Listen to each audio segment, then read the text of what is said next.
Nós vamos dar início à nossa sessão da residência médica em obstetrícia da Maternidade Escola da Universidade Federal do Rio de Janeiro. Hoje nós tivemos algumas dificuldades, né? Por exemplo, na falta do WhatsApp, que atrapalhou bastante, talvez até tenha interferido nesse quórum, né?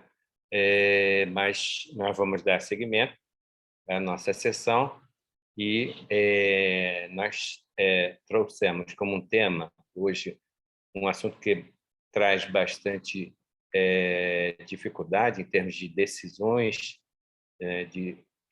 durante a gravidez, que são as cirurgias não obstétricas. Tá? Para essa apresentação, nós convidamos a residente R3 do Caxias Dó, do Hospital Caxias Dó, a Fernanda Quintela, tá? E para fazer a moderação, nós temos convidado o Dr. Gerson Freitas, né, que é o coordenador da cirurgia geral também do Hospital Caxias Dó, mas ele teve uma cirurgia que impediu dele estar presente nesse momento e indicou, e será um prazer a gente receber a doutora Mariana Hassan, que está lá também do Hospital Caxias Dó. Tá? Obrigado, Mariana, por ter aceito em cima da hora essa substituição, tá?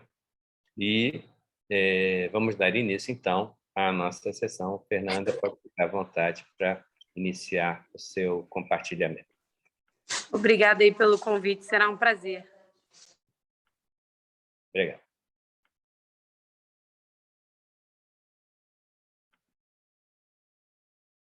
Boa noite a todos. Meu nome é Fernanda, sou R3 lá no Hospital Caxias Dó e vou conversar um pouquinho com relação às cirurgias não obstétricas na gestação. Eu sou cirurgiã geral também, tenho como formação anterior à residência de ginecologia obstetrícia. Bom, inicialmente, por que a gente pensa toda vez, meu Deus, qual o receio de operar uma gestante? Principalmente porque, antigamente, com base nos em estudos antigos e nas crenças mesmo anteriores, tínhamos dados com base em testes diagnósticos, técnicas cirúrgicas e cuidados materno-fetais que a gente não tinha mão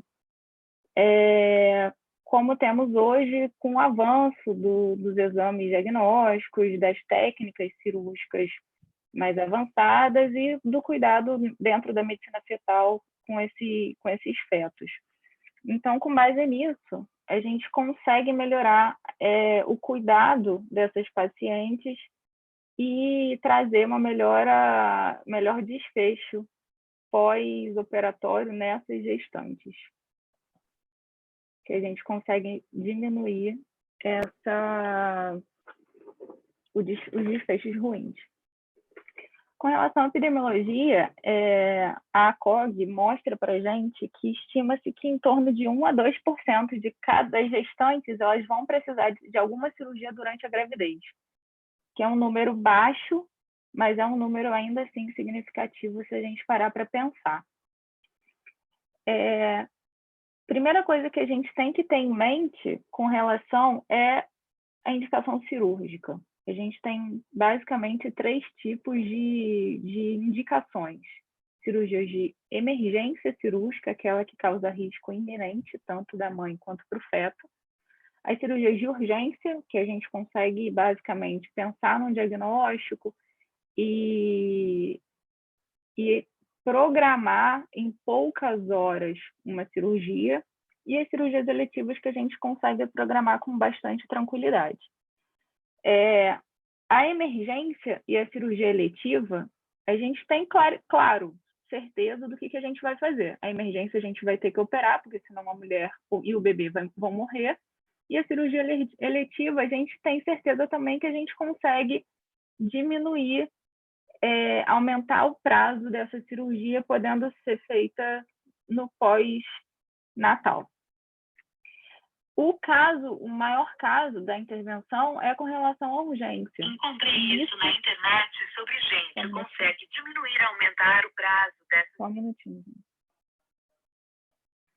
O que causa mais dificuldade para a gente são as urgências, e é nisso que a gente vai tentar melhorar e esclarecer nesse momento da apresentação. Primeiro assunto que a gente vai entrar em mente é a apendicite, porque ela, sim, é a principal cirurgia que é feita durante a gravidez, cirurgia de urgência que é feita durante a gravidez. A gente tem que lembrar que o apêndice secal ele se localiza na fossa ilíaca direita, no ponto básico de McBurney. E esse ponto está localizado entre a cicatriz umbilical e a crista ilíaca. Durante o aumento do volume uterino nas gestantes, esse ponto ele sobe, primeiramente para o flanco direito, depois para o hipocôndrio direito, podendo até se encontrar lá no 8º mês, no 9º mês, lá no hipocôndrio direito lá. Isso a gente tem que ter em mente que a dor da paciente ela não vai ser uma dor tão baixa.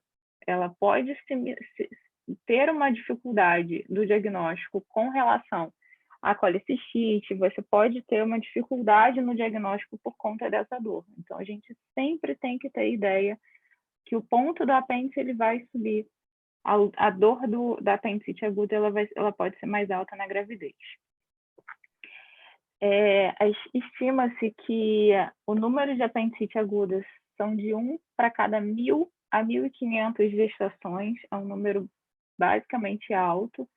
Se a gente parar para pensar que a gente é de fato um número alto, é raro, mas não tão raro assim.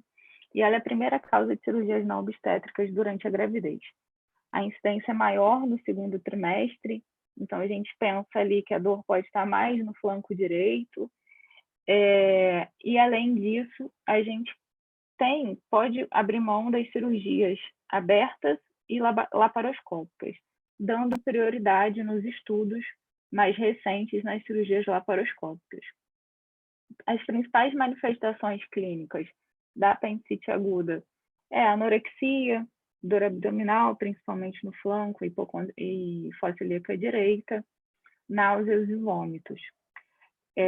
Essas pacientes, é muito comum da gente receber as gestantes na maternidade com essas queixas. Então, quanto que a gente vai suspeitar de uma apendicite? É uma dor que não passa. O principal motivo é uma dor que não passa com Buscopan, não vai passar com a dipirona, ou vai melhorar um pouquinho, vai voltar, não, doutora, ainda estou sentindo dor, ainda está pior. E essa paciente, você vai observando na maternidade, enquanto ela está lá, que é uma dor que ela vai causando um pouco mais de prostração, é uma dor que, no exame físico, você vai sentir a região do flanco direito um pouco mais quente. Essa paciente pode ainda, assim, não ter febre, mas ela vai ter uma região ali, a fossa ilíaca direita e o flanco direito dela vão estar com uma temperatura um pouco mais elevada, mostrando que tem algum sinal inflamatório nessa região. As alterações dos exames laboratoriais também não ajudam muito, porque gestante ainda assim tem uma elevação tem leucócitos mais altos, ela vai apresentar leucocitose, mas o desvio não é comum. Então, quando tiver uma paciente com leucocitose, sinal de alerta para pensar, associado a esses sintomas, pensar em apendicite aguda. E a abordagem cirúrgica, foi o que eu estava falando, a gente tem dado prioridade para as cirurgias laparoscópicas, pelo menor tempo de internação, por ter melhor desfecho no pós-operatório e no segmento pré-natal. Com relação à redução de hérnias incisionais, então a gente ainda assim tem preferido a via laparoscópica, que eu vou comentar um pouco mais lá na frente. Os exames complementares de diagnóstico, que é o grande divisor de águas para a gente pensar de operar uma paciente lá atrás, quando a gente pensou que é uma urgência, a gente tem que ter certeza de que essa paciente, de fato, ela é cirúrgica. Então, inicialmente, a gente vai começar com ultrassom, lembrando que o ultrassom a gente dá uma prioridade para o transdutor linear, que ele vai ver melhor essa região. E a gente sempre vai procurar por imagem tubular em fundo cego. Com ela pode ter um espessamento de permeio. Aqui uma imagem clássica de uma paciente que o Gerson e a Mariana operaram lá no Caxias, há uns 2 anos, se eu não me engano, que tinha uma imagem clássica no ultrassom e a imagem da cirurgia que eu estava lá presente junto com eles. Essa paciente ela tinha uma dor abdominal há mais ou menos 24 horas associada a vômitos. Teve alta no dia seguinte, ficou bem, teve o parto lá depois no Caxias Dó.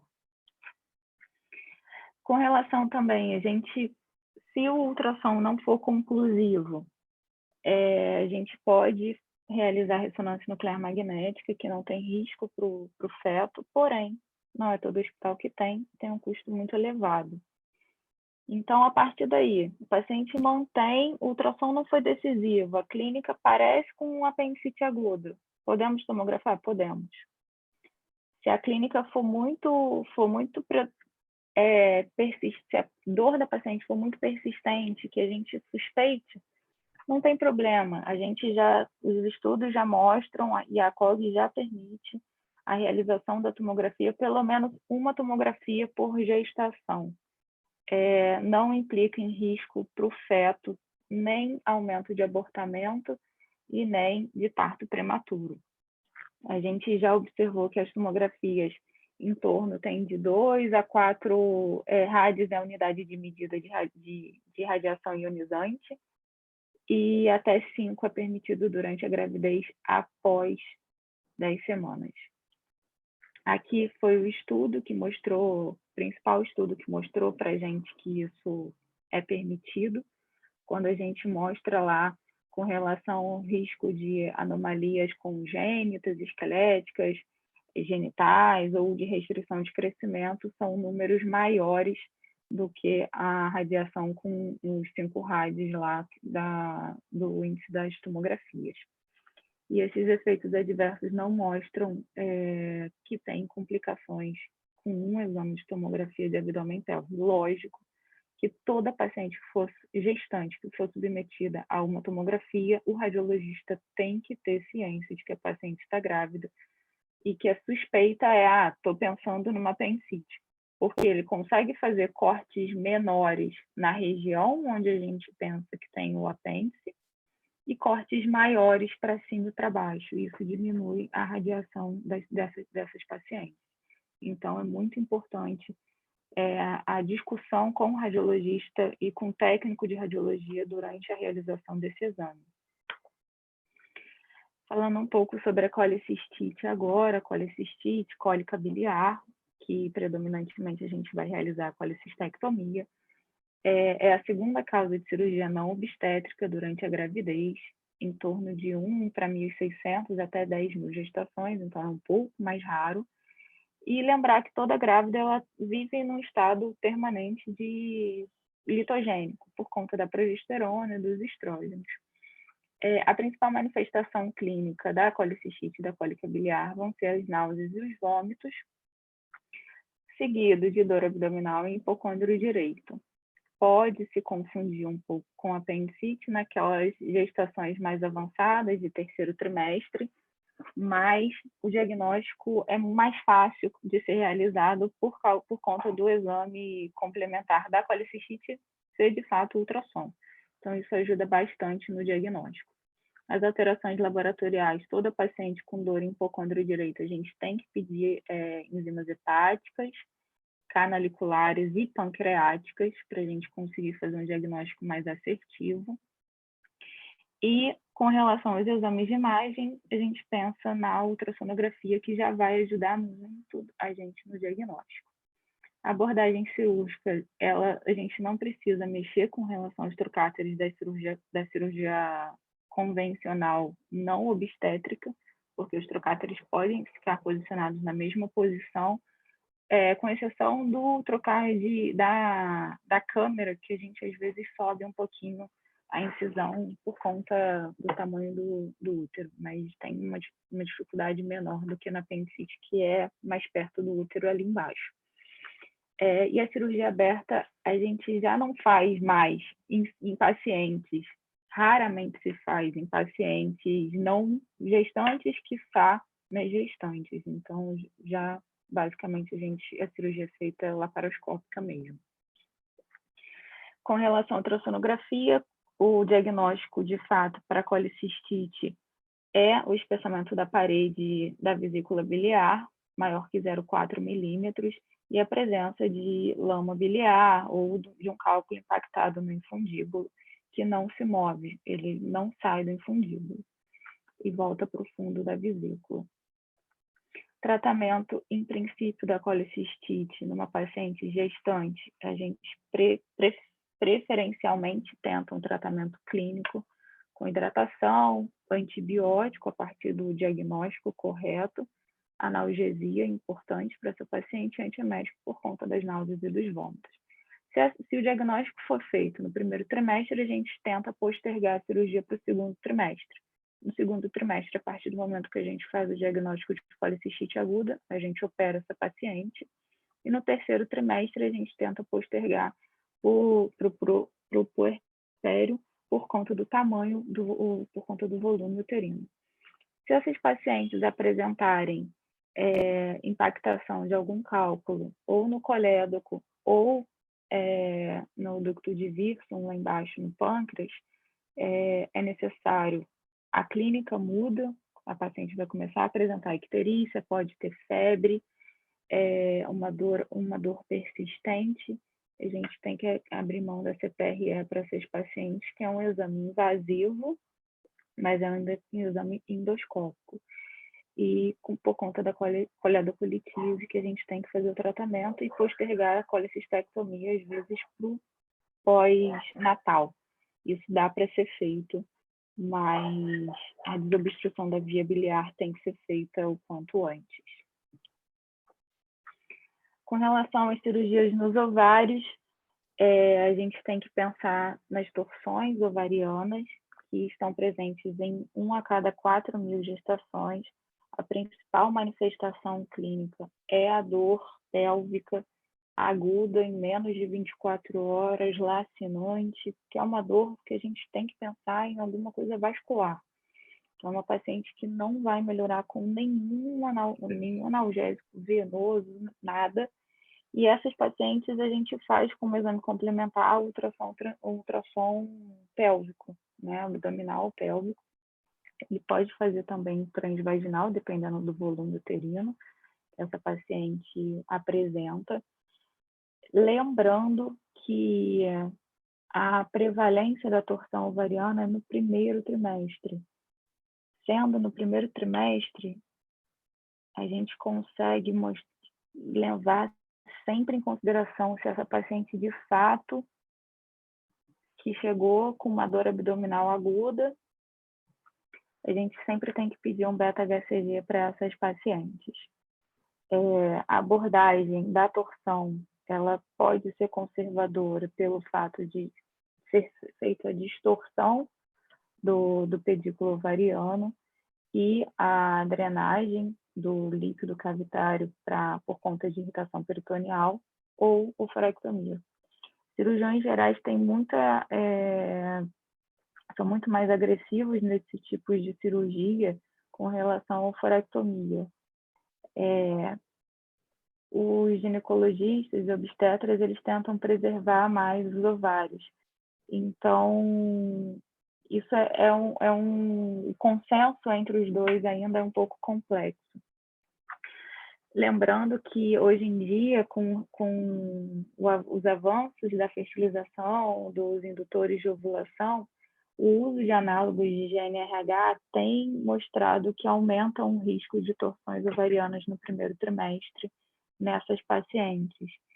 Então, esse estudo aqui mostrou exatamente isso, quando a gente vem na tabela 1, que mostra que as fertilizações elas apresentam em torno de 47% em pacientes com torção. É um número bastante alto, pensando que de 1 para 4 mil pacientes gestantes vão evoluir com algum quadro de torção ovariana. Então, toda paciente que foi submetida a FIV, a gente tem que, ou indutor de ovulação, alguma dessas uso de análogos de GNRH, a gente tem que pensar que essa paciente pode estar evoluindo com quadro de torção ovariana. Com relação à cirurgia em si da torção ovariana, esse estudo mostrou para a gente, é um estudo israelense, mas eles têm um N bastante alto, não dos parâmetros, mas a gente consegue ver que eles fazem apenas a distorção do ovário e segue a gestação, e depois vai reavaliando essas pacientes com relação à dor. Não fazem aplicatura nem nada dos ovários, só de fato eles distorcem e mantêm o segmento pré-natal. Essas pacientes evoluem com uma boa resposta e não são feitos a alforectomia. Como eu estava falando, pacientes com quadro de dor abdominal, dor pélvica ou abdominal com presença de cistos na ultrassom transvaginal, essas pacientes devem ser submetidas ao Doppler no ultrassom. É inadmissível um exame de ultrassonografia com presença de um cisto sem um Doppler. A gente tem que confirmar se esse cisto é basicamente um cisto simples ou um cisto complexo de um corpo lúteo. Então, essa mulher ela pode sim estar grávida. Então, toda paciente com presença de um cisto, a gente deve solicitar o beta-HCG e o Doppler deve ser feito na hora do diagnóstico desse cisto, porque muitas das pacientes com presença de cistos esse cisto pode ser um corpo lúteo, essa paciente pode estar grávida, e se ela for submetida a uma cirurgia para uma ovarectomia ou uma cistectomia, você pode tirar o corpo lúteo e acabar com a gestação, porque já foi observado que é muito difícil segurar uma gestação só com ultragestão sem a presença do corpo lúteo espontaneamente, não nos casos de fertilização, mas espontaneamente lá com ultragestão ou do Faston. A incidência de cistos simples e cistos complexos na gestação maiores, quando a gente pensa em maiores que 3 centímetros, a incidência na gestação é de 1,2%, maiores que 5 centímetros cai um pouco essa incidência para 0,05%. Nas não grávidas, a incidência na mulher em idade reprodutiva é de 1,8%. Com relação às obstruções intestinais, a gente tem que saber que toda paciente que tem cirurgia prévia, podendo sim ser uma cesariana, ela aumenta a chance de fazer obstruções intestinais por bridas ou aderências. A principal manifestação clínica é distensão abdominal, parada de eliminação de gases e fezes, náuseas e vômitos, e fora que a dor abdominal também está presente.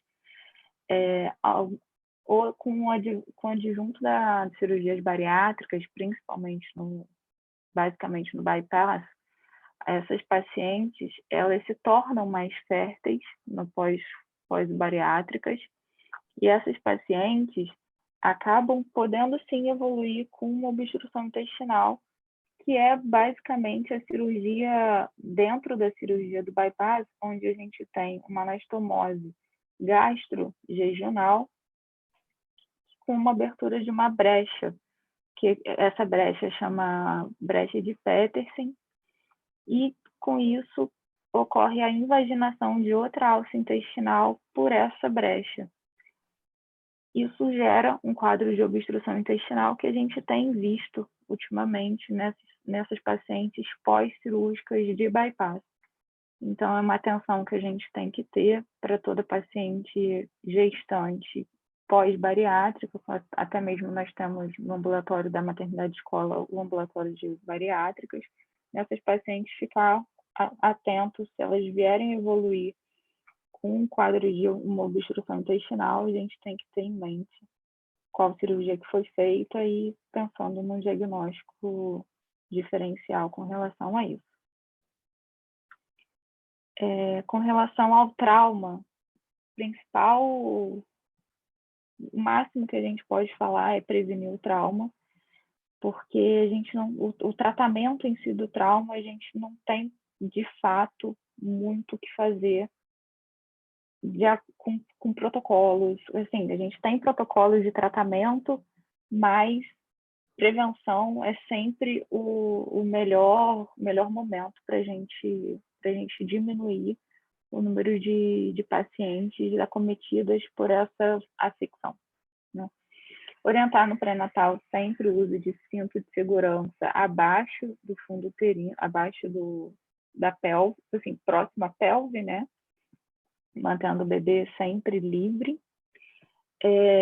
E com os números gigantescos que estamos tendo no Brasil e no mundo de feminicídio, a gente tem aumentado ainda muito o número de mortes maternas e o número de pacientes gestantes que sofrem traumas contusos, contundentes e penetrantes. Umas vão a óbito e outras são submetidas às cirurgias. Então, a gente tem sempre que, durante as consultas de pré-natal, conversar com as pacientes, discutir com elas quando elas estiverem sozinhas, se elas são vítimas de violência, para que a gente consiga também ajudar de alguma forma, uma parte médica, psicológica, e elas ter um espaço que elas possam falar com a gente para prevenir uma possível violência, um possível trauma futuro. As lesões mais comuns é o TCE, que é o traumatismo crânioencefálico, e as roturas de vísceras maciças, podendo ser hepáticas, esplênicas e até uterinas. Além das fraturas pélvicas pela frouxidão ligamentar da gestação, comum da gestação. Aqui tem uma fotinha, achei legal, uma paciente que sofreu um open book, que a gente chama, e estava gestante, e ela evoluiu com a gestação bem, e o bebê nasceu tudo direitinho a termo. Aqui é um fluxograma que eu achei interessante com relação ao protocolo das condutas na gestante. Importante, de fato, o primeiro atendimento vai ser do cirurgião geral, que vai acionar o obstetra, fazendo o ATLS, basicamente, é feito pelo cirurgião geral, a partir daí que consegue se estabilizar o gestante, o obstetra entra em ação, avaliando a idade gestacional e a viabilidade do feto. A gente consegue ver no protocolo à direita que as pacientes com idade gestacional maior de 26 semanas, a gente avalia o sofrimento materno. Se a paciente estiver estável, a gente avalia o feto. O feto vivo, a gente avalia se ele tem algum grau de sofrimento. Se não tiver, mantém a gestação, tudo direitinho. Se tiver algum grau de sofrimento materno ou fetal, parte para cesariana e segue-se com o tratamento do feto. Se a paciente evoluir para morte, com uma parada cardiorrespiratória, é feita a cesariana perimortem na tentativa de manter o feto vivo. Lembrar sempre que toda gestante maior que 24 semanas, a gente tem que descomprimir a cava nos traumas para aumentar um pouco o retorno venoso dessa paciente, a gente manter uma pressão mais estável dessas pacientes de trauma. E se durante o trauma a paciente apresentar lesões uterinas, se o feto estiver vivo, a gente avalia a cesariana, e se o feto for inviável, menor que 20, 22 semanas, a maior chance, a gente pode manter o feto vivo dentro intraútero e depois acompanhar essa gestação. Se o feto estiver morto, a lesão uterina for muito grave, for muito grave, a gente pode ser que tenha que evoluir para o parto e até mesmo uma histerectomia. Falando um pouquinho de cuidados pré-operatórios, a partir do momento que você faz o diagnóstico de uma paciente com indicação cirúrgica, o principal fator é a comunicação entre o cirurgião, entre o obstetra, o anestesista e a paciente. A paciente sempre tem que estar enquadrada nessa indicação cirúrgica. Monitorização fetal com ultrassom com Doppler é feito antes da cirurgia. Avaliação da atividade uterina, se essa paciente está tendo contrações, para a gente avaliar se vai precisar fazer tocólise ou se vai precisar fazer corticoide. Hidratação volêmica tem que ser feita, porque, lembrando, ela tem uma infecção em vigência, que a gente precisa hidratar, a gente precisa manter a volemia dessa paciente. O jejum, avaliar sempre o jejum por conta do anestesista, avaliando se essa paciente precisa, se eles precisam fazer a sequência rápida, pensando no estômago cheio, lembrando que a grávida sempre vai estar, teoricamente, em estômago cheio, por conta do esvaziamento gástrico reduzido. E administração de antibióticos dentro do FDA e analgésicos. Lembrando sempre que toda paciente que for operada, gestante, o serviço de neonatologia tem que estar ciente.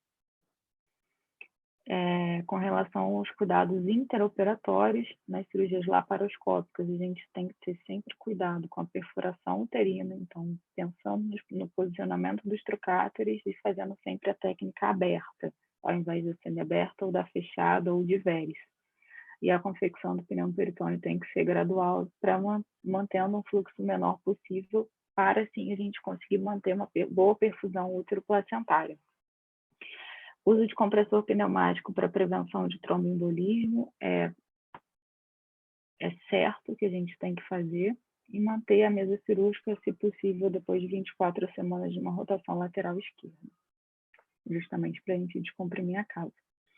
Os cuidados pós-operatórios, a monitorização fetal com Doppler, então depois da cirurgia a gente faz uma ultrassom com Doppler, não precisa fazer as medidas, mas o Doppler com certeza.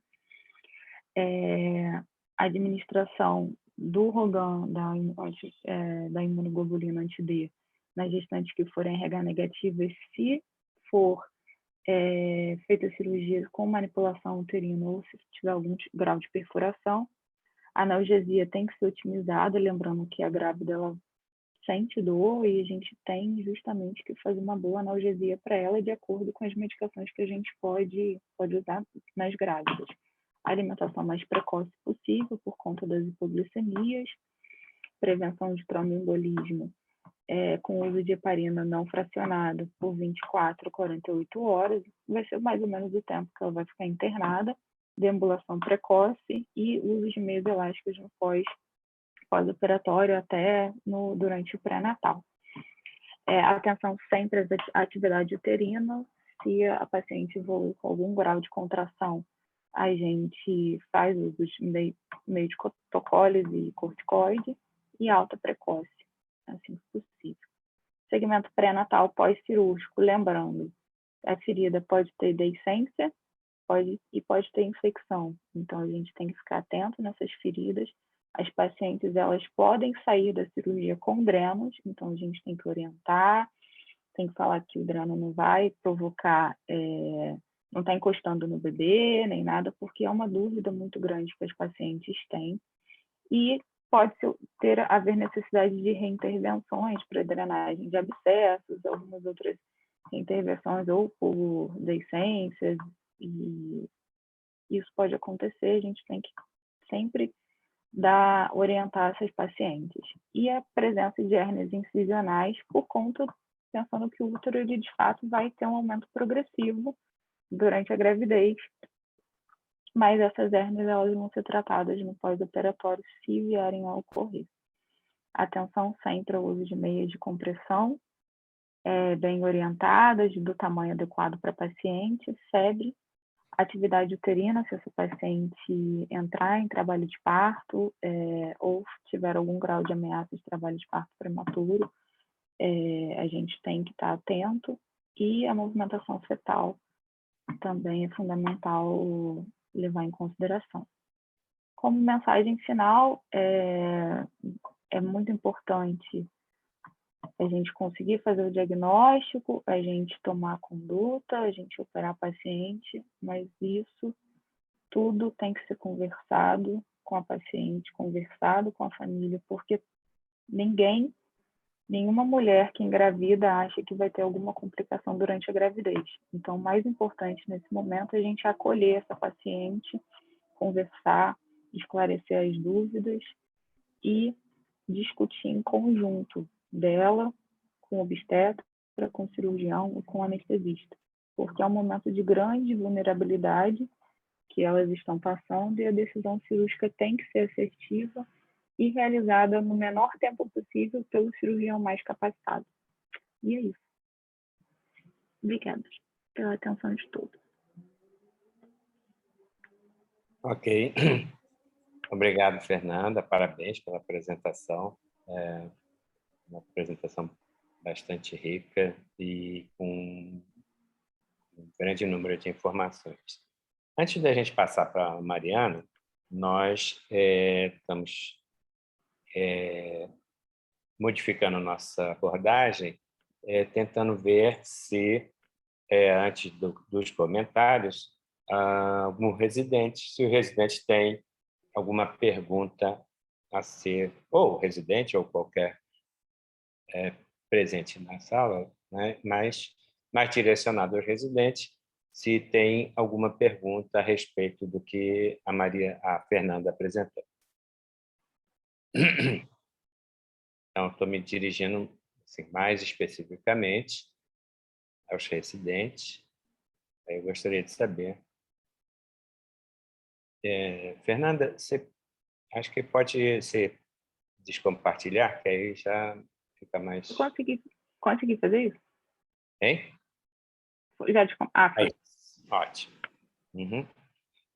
Ok. Então, aos residentes, tem alguma pergunta, alguma dúvida em relação ao que foi apresentado?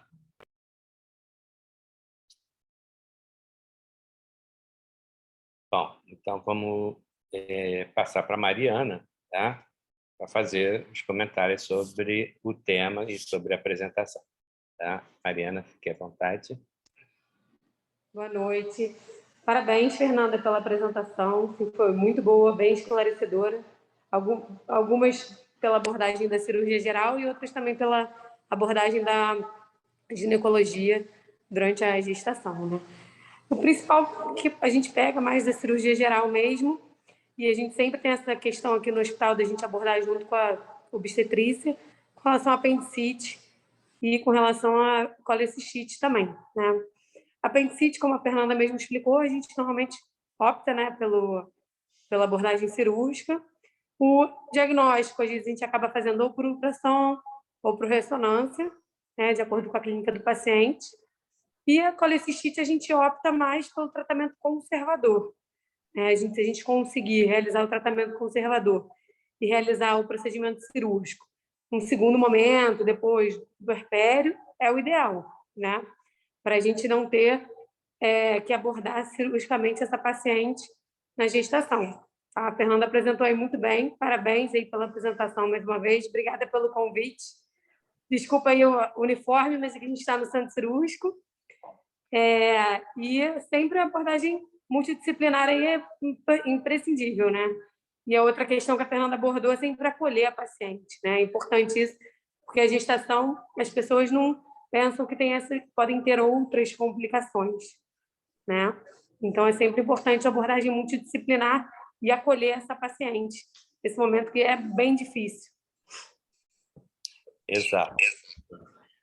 Obrigado, Mariana. Realmente é uma situação bastante complicada e a gente sempre encontra algumas dificuldades, né, nas decisões, principalmente quando a gente precisa de exames radiológicos, né? Então, aquela tensão, aquela preocupação em relação à realização dos exames radiológicos, né? e tentando, claro, evitar comprometimento fetal.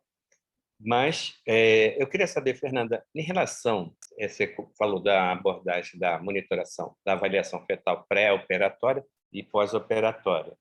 No intraoperatório, se você tem algum comentário a fazer sobre possível necessidade de monitoração fetal? Se for possível, a gente ter monitorização fetal com o aparelho de ultrassom, com uma capa de laparoscopia, de videolaparoscopia, durante o procedimento, um procedimento mais demorado. Um procedimento mais rápido, como uma apendicectomia, uma colecistectomia, que se realiza em torno de 30, 40 minutos no máximo. Lembrando que esse procedimento é para ser feito pelo cirurgião mais apto e no menor tempo possível. Se conseguir fazer num tempo hábil de 30, 40 minutos, o tempo anestésico e a exposição desse feto não necessariamente precisa de abordagem, monitorização desse bebê.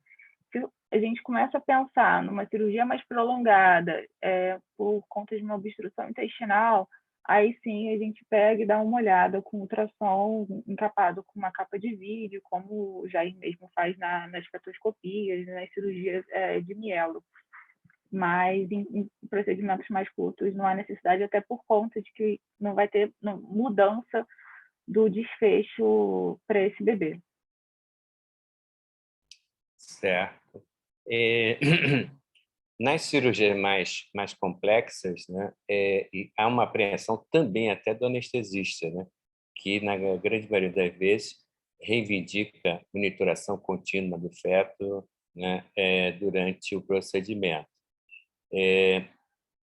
Naturalmente, a gente não precisa dessa monitoração contínua, né, mas, se possível, a gente pode dar uma examinada para ver a evolução, como é que está o bem-estar do neném, apenas detectando a frequência cardíaca dele, né, do feto. O mais importante da monitorização, não é, na verdade, a monitorização cardíaca do bebê, né? Uhum. É de fato, a avaliação da atividade uterina, porque a mulher ela pode entrar durante o tempo anestésico ali, com as drogas que o anestesista vai estar fazendo, ela pode apresentar alguma ameaça de trabalho de parto, com umas contrações mais frequentes, e isso sim que deve ser sinalizado para o anestesista.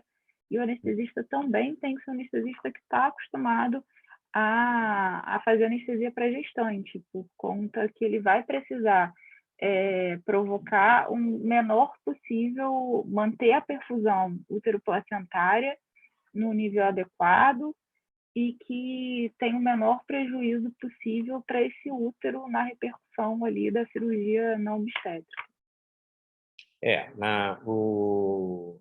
A repercussão exatamente sobre o comprometimento vai depender da estabilidade materna. Senão, se essa cirurgia, né, se essa paciente estiver estável, né, a gente apenas não vamos ter um comprometimento do bem-estar e realmente é só mesmo a atividade. Mas a ansiedade, né, do anestesista e às vezes até do cirurgião também é sobre a vitalidade fetal, né?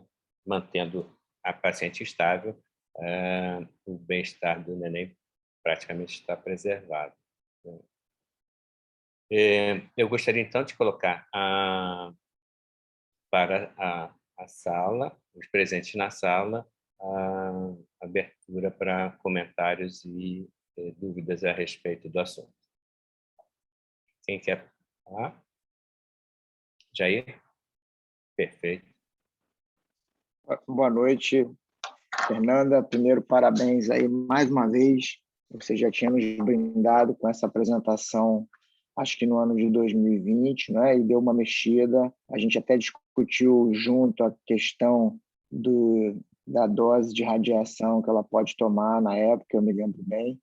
E é sempre bom visitar esse assunto, principalmente quando a gente está presente, como na maternidade escola, num hospital onde a gente não tem disponibilidade da cirurgia geral de imediato, né? Essas pacientes frequentemente chegam para a gente na maternidade com suspeita de colicistite, de apendicite, e a gente não tem esse recurso cirúrgico, também não tem tomografia, quer dizer, a clínica é muito importante. Eu queria só fazer 2 comentários e aí discutir um pouco com você em relação ao que você falou sobre o Doppler, mas no que diz respeito à idade gestacional, professor, tentando acrescentar, assim, muitas vezes as pacientes, a gente vai acabar, que nem a gente divide a pré-eclâmpsia precoce, a pré-eclâmpsia tardia, a gente acaba que na gestação, com menos aproximadamente de 32, 34 semanas, a gente pode ter uma abordagem, isso é discutido, e mais para frente outra abordagem, porque realmente você está com um neném ali de 34 semanas, e a paciente está fazendo uma colicistite aguda, precisa operar, ou está com uma apendicite aguda, precisa operar, fica todo mundo pensando, e isso eventualmente vai acontecer, desse bebê ter que nascer, principalmente se a mãe tiver hipotensa ou alguma coisa assim, ou com infecção grave, né? Que não é raro isso acontecer. Quando a idade gestacional é muito menor do que 34, eles veem a gente assim com 26, 24, realmente 20 para baixo de 24, você não precisa teoricamente monitorar nada, porque você vai fazer o parto do neném de 23, 24, ele vai morrer de qualquer forma, com, sem e apesar de você, né? Então, não é uma coisa que a gente precisaria fazer. Agora, isso a gente observa na mielo, os fetos, quanto menor a idade gestacional, por eles serem mais indiferenciados, maior a tolerância deles à hipóxia. Eles ficam, quando a gente opera neném de 22 semanas na mielo lá, os bebês ficam bem o tempo todo, a gente fica com eles e eles não dão um pio. Quando você opera com 26 semanas, ele qualquer coisinha, ele faz bradicardia, porque ele já está mais diferenciado, a demanda de oxigênio dele aumenta. Então, você imagina isso quando você está operando uma gestação, por exemplo, de 32 semanas, quer dizer, a tolerância dele é muito menor. Em relação à anestesia, né, que os anestesistas ficam inseguros e tudo, realmente, os que não têm vivência na gestação, porque quando a mãe está em anestesia geral, o bebê vai estar em anestesia geral, e geralmente esse útero não vai contrair mesmo. Se o útero contrair, ele tem a possibilidade de fazer um nitrato, ou tridil, que se faz na mielo para que esse útero fique relaxado, e é importante estar fechado com a pediatria, porque se por acaso houver um DPP, e a gente percebe que esse neném está ali realmente morrendo e ele tem que nascer, a pediatria tem que saber que ele vai nascer em anestesia geral. E ele não vai nascer chorando, ele vai nascer em anestesia geral e ele precisa ali desses cuidados até que essa anestesia dele seja metabolizada. A última coisa, Fernanda, que diz respeito muito à ginecologia, né, que as pacientes, muitas vezes a gente vê isso, a gente já viu isso junto, inclusive, paciente que é operada de laparotomia por questão suspeita de tubária, por exemplo, não é? E são aquelas gestações incipientes, e aí que o ovário dança e a paciente perde o ovário, e é uma dificuldade você sustentar essa gestação com progesterona. O Doppler, tem que avaliar o Doppler, mas o Doppler é frequente causa de confundimento com a própria ectópica, porque você olha aquela massa ali, você acha que é uma ectópica, então, na dúvida, se a paciente, a clínica é muito importante, se a paciente não tem sinal de descompensação hemodinâmica, você tem um beta positivo, você está com uma massa ali vascularizada, e aí tem beta positivo, isso não significa necessariamente que seja uma ectópica, ela pode ter uma gestação inicial, que ainda não deu tempo de aparecer, ela pode ter também ter tido um aborto completo, está com beta positivo e com um ovário ali que vai ser simplesmente sacrificado. Então, só esses acréscimos, tá? Mas parabéns pela sua apresentação, tá? Foi muito legal. Ok, obrigado, Jair. Quem mais quer fazer algum comentário? Fernanda? Nilson, você me escuta? Sim, estamos escutando. Queria só elogiar a apresentação da Fernanda. Falou muito bem, Fernanda, parabéns. É um tema sempre delicado para a gente, né? E eu gostei muito da sua apresentação, parabéns. Agradecer também a Mariana pelos comentários, foi muito, muito produtiva a sessão. Ok. Professor Muito Jorge? obrigada. Eu queria também dar os parabéns, tanto à apresentadora quanto à doutora Mariana, que fez os comentários, e, em especial, Nilson, agradecer a você a gentileza de fazer a sessão mais tarde. Realmente, para eu poder participar, é uma coisa muito importante, eu fico feliz de poder participar e acredito que, a partir da próxima semana, a gente já volte a ter aí um quórum adequado. Acho que hoje essa questão do WhatsApp deve ter atrapalhado. Então, muito obrigado e parabéns. Obrigada. Ok. Professor, Alguém mais? Oi? só agradecer aqui a Mariana, que minha culpa aqui. Mariana, muito obrigado novamente em público aqui pela sua gentileza de participar. Pedir para o Gerson, fala com alguém. Ele, não, a Mariana, vai lá para a gente. Você está aí paramentada de centro cirúrgico e participou com a gente. Muito obrigado, tá? Obrigada a vocês aí pelo convite e parabéns a Fernanda mais uma vez aí pela apresentação. Ok. Alguém mais quer fazer algum comentário? Não? Fernanda, quer fazer algum comentário final? Não, eu falei bastante também.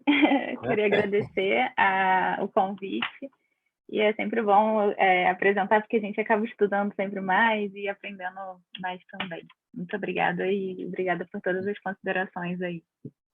Ok, então, agradecendo a Fernanda pela apresentação, a Mariana por ter aceito para participar como moderadora e fazendo os comentários.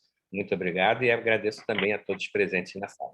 Convido a todos para, não na próxima semana, que será um feriado, mas a seguir nós teremos a nossa sessão de novo, retornando às 18 horas. Tá bom? Boa noite a todos. Boa noite. Tchau, tchau. Boa noite, obrigado.